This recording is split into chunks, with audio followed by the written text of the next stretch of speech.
भाई साहब, ये लीजिए 10 रुपए। क्या चाहिए आपको? कल मैंने आपसे सामान लिया था, उसके 70 रुपए हुए थे। मैंने आपको 100 का नोट दिया तो आपने मुझे 30 रुपए के बदले 40 रुपए दिए, और ये बात मुझे घर जाके पता चली। मैं कल रात ही आपके 10 रुपए वापस देने आई थी, लेकिन आपकी दुकान बंद हो चुकी थी, इसलिए मैं अभी आई हूँ। आप कहाँ रहती है मैम? मैं सेक्टर 8 में रहती हूँ।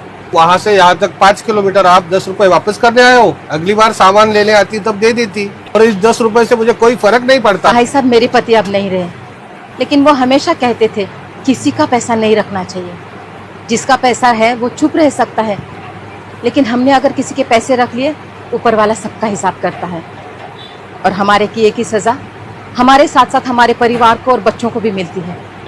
नमस्ते भैया। रमेश, दुकान पे ध्यान दे, मैं आ रहा हूँ। अरे मालिक, आओ क्या? आइए आइए आइए आइए, बैठिए बैठिए।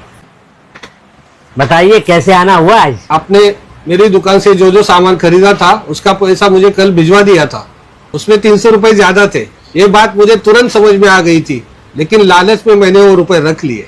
अगली बार के बिल में हम एडजस्ट कर लेते थे वो 300 रुपए। भाई साहब, अगली बार किसने देखा है, इसलिए आपका पैसा लौटाना बहुत जरूरी था।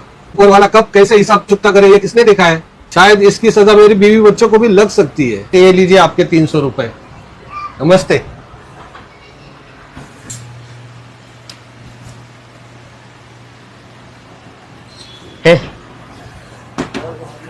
ऑफिस संभाल, मैं जरा आता हूँ।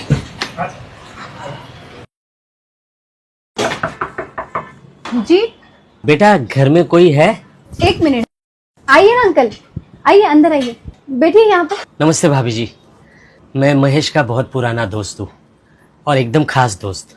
दरअसल महेश पिछले कुछ सालों से मेरे पास पैसे जमा कर रहा था, लेकिन बीच में ही महेश हम सबको छोड़कर चला गया। महेश ने 13 लाख रुपए जमा किए थे मेरे पास। अब ये बात महेश और मेरे अलावा किसी को पता नहीं थी, इसलिए उन पैसों का लालच मुझ पे हावी हो गया।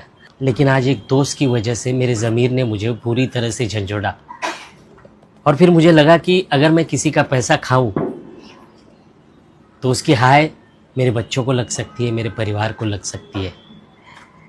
शायद महेश भी हमेशा यही कहता था। भाभी जी, ये लीजिए आपके 13 लाख रुपए। इस दिवाली आप भी किसी की अंधेरी जिंदगी में उम्मीद का एक दिया जलाए। हैप्पी दिवाली।